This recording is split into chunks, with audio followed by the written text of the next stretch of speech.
Hey everyone, in today's video, I want to show you how to build this progress bar that will indicate the progress of your Celery tasks in your Flask apps. So it's pretty simple to set up. I'll show you how to do everything in this video.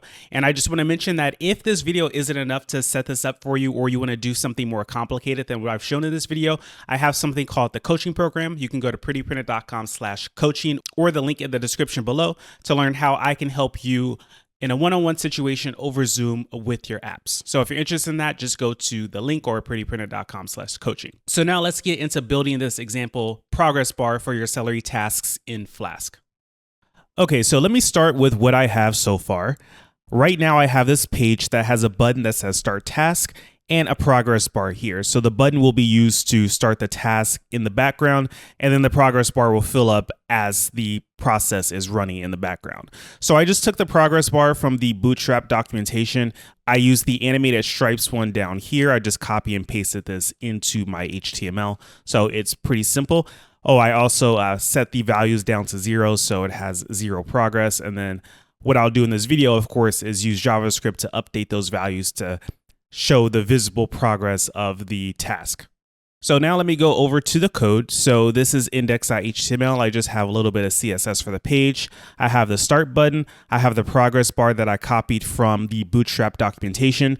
And then I have the script section here where I'm just getting the three elements that I need. So 2 are for the progress bar and 1 is for that start button that I showed you. So I have Docker Compose for this project, and it's just for convenience purposes. You don't need Docker Compose. You can run each thing individually, but since I'm running multiple things, I figure why not use Docker Compose. So I have Redis here as a service. I have the web app, which is running Flask, and then I have the Celery service, which will run the Celery worker in the background. And then I have Redis Commander, so I can take a look at what's in Redis in this video, so I can show you what's going on exactly with the progress. I have the Docker file here, which is pretty simple. I'm just installing some stuff to make this work. Run.py is to get the app started. Make Celery. This comes from the Flask documentation on background tasks. Likewise with this function Celery init app, this is just copy and paste it from the Flask documentation. I didn't make any changes to this at all. Dunder init, I'm doing the configuration for the broker and the result backend. This Redis just represents the service Redis in my Docker Compose environment that will be running. I'm registering the main blueprint, and I'm calling that Celery init app function that I copy and pasted.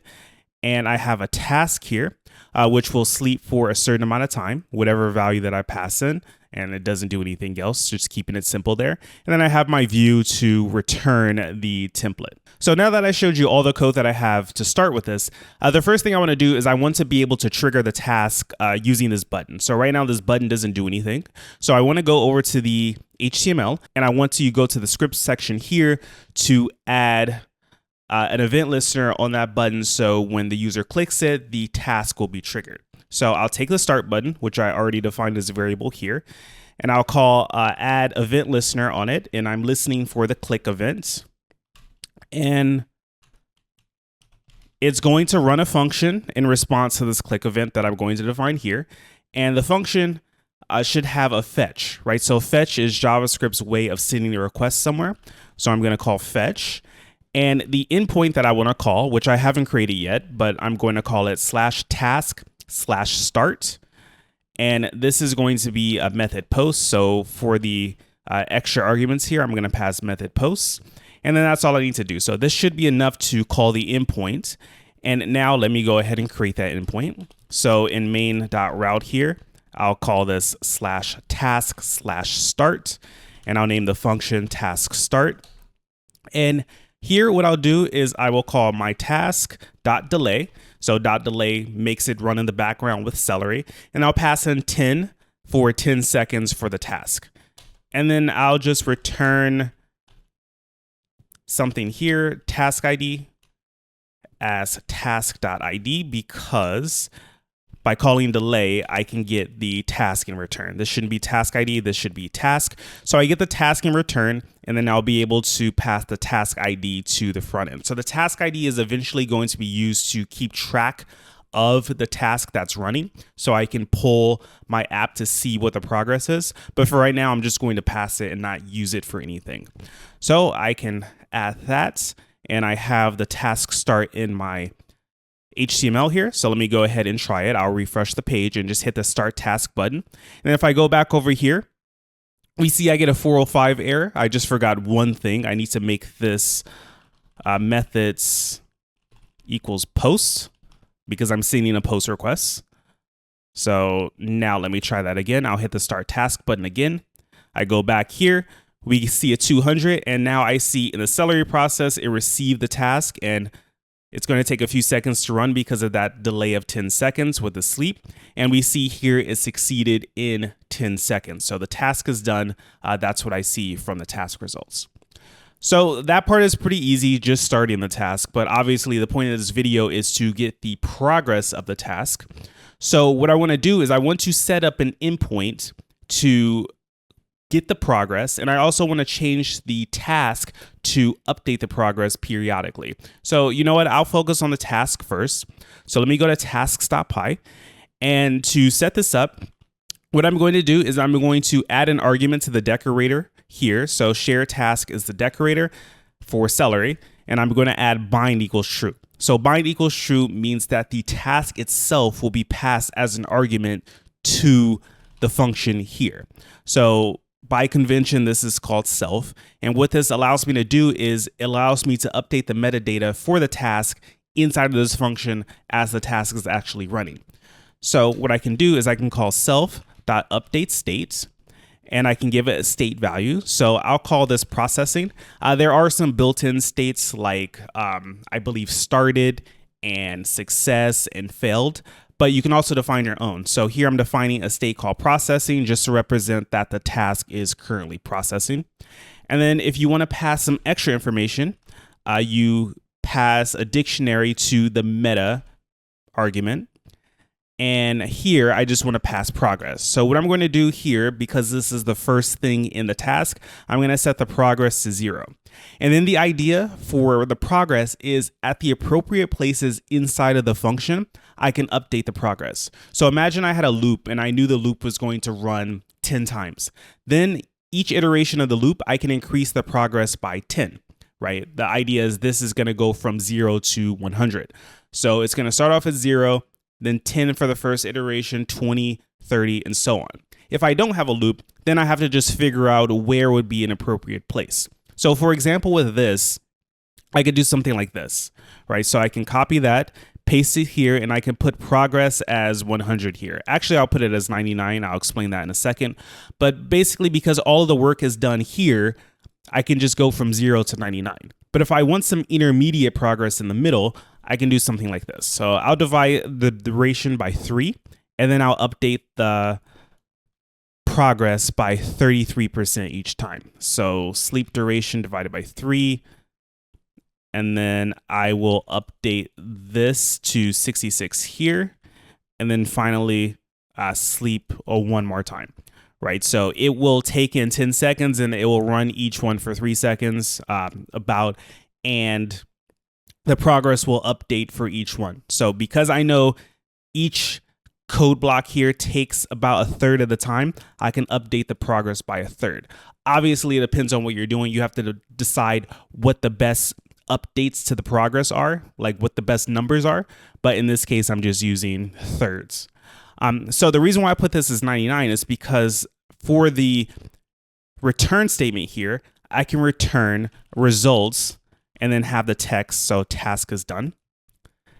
And then I can return progress to be 100, right? So this is what I'm going to have. So it goes from 99 to 100. There's really no delay in here. I just wanted to show you the difference between those two. So now that I have this set up, let's take a look at Redis Commander. So what I'm going to do is I'm going to open up Redis Commander. So this comes with my Docker Compose environment. So I believe the port is 5051, right?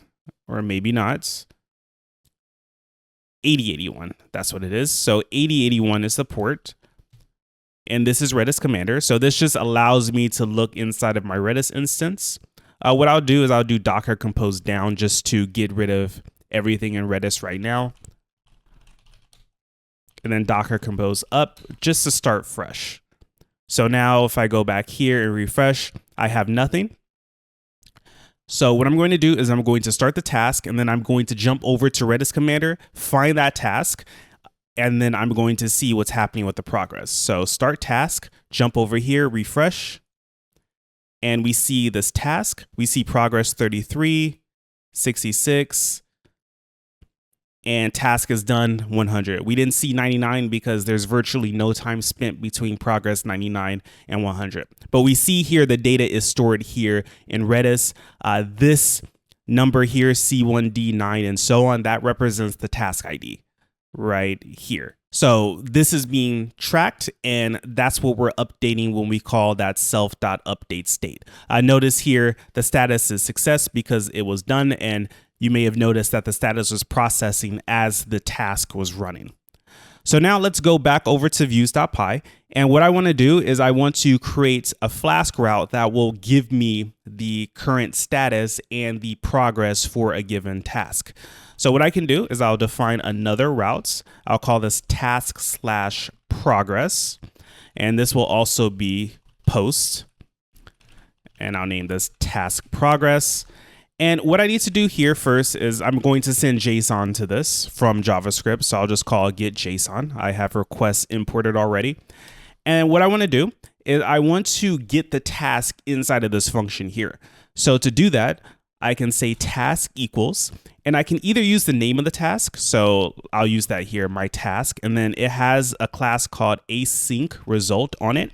And then I pass in the task ID. So data and then task ID. And like I said, I'll send this from JavaScript in a second, but I have the task ID being passed to async result. And this will return a task. And I can use that task to then get the current progress and the current state of the task. And what I'm going to do in JavaScript is I'm going to call this like every second. So this will change over time because the task is going to have the progress change. So I need to call it over and over again until the task has completed. So you can use the name of the task and then async result, or you can import async result directly from Celery. So celery.result import async result. And the reason why you want to do that is if you want to make this more generic to work with multiple tasks. So I have the task, and what I'm going to do here is I'm going to return a dictionary, and I want to return two things. I want to return the task state, so task.state, and I also want to return the progress. So progress, for this, it's going to be task.info.get, and then progress. And the reason why I'm using .get is because if the progress isn't there, I want to return a default value of 0. So if the progress part hasn't been created yet in the metadata, just return 0 here. So this is going to be returned to the front end, and then the front end will be able to update the progress bar. So let's go back over to that in the JavaScript. So here I'm calling task start. And the idea here is I want to do something after this runs successfully. So I'm going to use then. This is returning JSON, so I need to parse the response to JSON. So response.json. And then once I have that JSON, I'll call this data. And then inside of the function here, what I'm going to do is I'm going to send another request. But before I send that request, I want to create an interval so I can send the request that I want to send like every second. So I'll set up the interval first. So I'll say let interval equals set interval. And if you're not familiar with set interval in JavaScript, this just allows you to run a block of code every like second, 2 seconds. It depends on the number that you put. You'll see in a second. But set interval allows you to run whatever you need to run. So I'm going to define a function in here. And here is where I'm going to send the fetch. And I'll add that in just a second because I'm going to put the interval here, which is just milliseconds. So I'm going to put 1000 milliseconds as the second argument to set interval because I want this to run every second. So here on the fetch, I'm going to send a fetch request to /task/progress. And I'm going to have more information here. So I'll put a line break. And what I want to add is method posts, just like the first one. And then for headers, I want to do content type as application/JSON because that's the data type that I'm using. And then for the body, I'm going to call JSON stringify, which is necessary for sending JSON data. What I want to stringify is something with a task ID in it. So data.task ID. So this data comes from here, which is the response from task start. So remember, when you call task start, it returns a JSON object with the task ID. So that's what I'm getting here. I'm getting the task ID, and I'm using this for the progress because I'm using that task ID here to get the async result. So I'm sending that, and then this is going to have then on it as well. So then it's the same pattern response. This needs to be parsed as JSON. So response JSON, and then another then. For this, I'll call this result instead of data since I already used data. And what I want to do is I'm just going to log the result for now. So console log results. Okay, so this should be enough for us to see this running every second as long as everything is working properly. So let's go back over here and refresh, and let me open up the console, and I will hit start task. So start task, and we see processing, and then 33, 33, 33, 66, 66, 66, 100. Okay, and we see the state goes from processing to success here. So I have nothing to stop this. So let me go over here and add that to the JavaScript here. So what I'll say is if result.state is equal to success, I want to stop the process. So you do that with clear interval, and then you pass in the variable with the interval here. So interval, clear interval. So it will stop polling after it reaches a state of success. And just keep in mind that this example is pretty simple. So I'm only dealing with a success case. But if you had the case where your task would fail, you need to handle that as well. So I'm not handling that in this video, but just keep that in mind when you're building out your app. So I'll remove the console log here, and I will stop this because it's just continuing to poll. And what I want to do now, since I have that information, is I just want to update the progress bar. So this part is just updating the progress bar that I copied from Bootstrap. So to do this, I'm going to define a function that will update the progress bar. So I'm going to call this update progress bar, just like that. And then it will take it in a number 4%.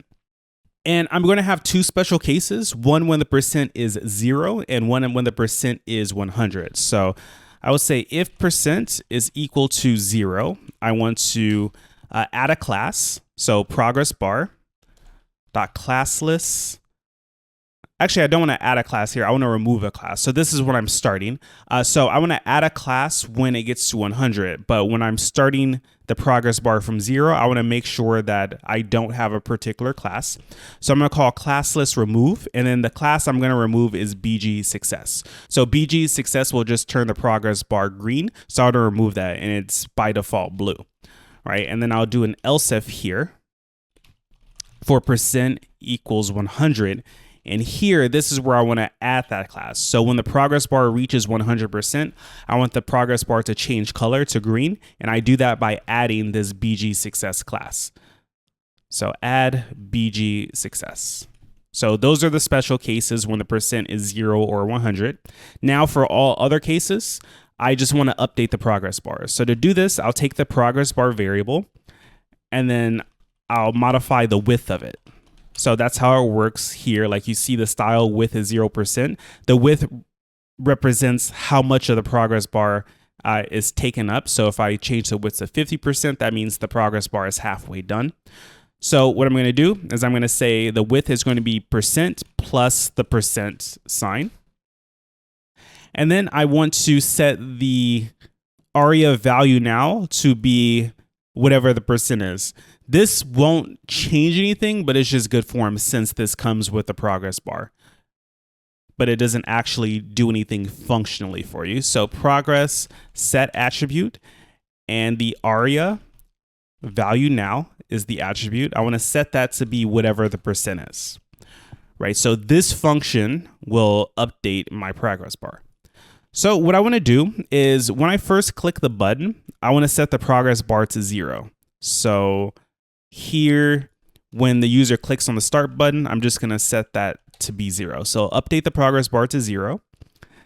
And then what I want to do is inside of here where the progress information is coming back, I want to update the progress bar to be whatever the number is. So I'm going to call update progress bar and then results.progress, right? And remember, this is a number. In our case, it's like 33, 66, 99, or 100.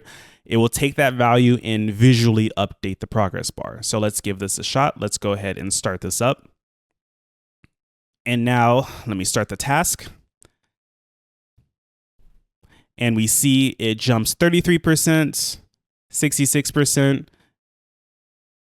and then 100%. And we see that it changes color to green. And then if I click it again, it should go to 0. And then it's going to start the process over again, 33, 66, and 100. So each time I hit this, it will start again. One thing I can do is I can disable the start button when I first start it, and then when it completes I can re-enable it. So I'll do that now. Here after update progress bar, I can say start button, set attribute disabled as disabled. So disabled. And then here in success I can do start button dot remove attribute disabled. Okay. So let's go ahead and try this. So start task. So now the button is disabled and it's going to run the process. So 33, 66, 100, and then it's re-enabled once the task has completed.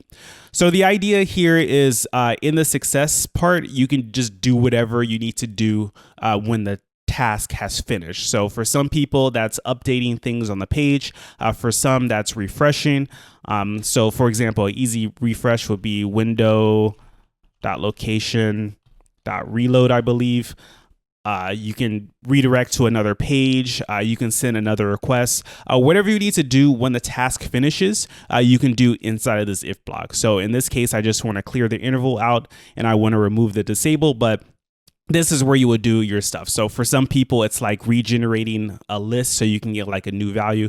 It just depends on what it is. But whatever it is, it just goes inside of this if block. So that's basically it for this process. As you can see, it's not too difficult. The idea is you just update the state here with whatever progress you think is appropriate for that point in the process.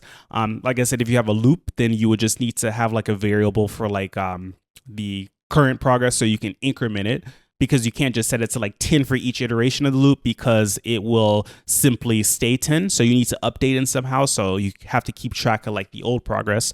But in a situation like this where it's all like top to bottom, you can just update the numbers in the appropriate spot. Okay, so that's it for this video. If you have any questions about using this, like updating the progress and creating a progress bar in Flask with Celery, feel free to leave a comment down below. If you like this video, please give me a thumbs up. And if you haven't subscribed to my channel already, please subscribe. So thank you for watching and I will talk to you next time.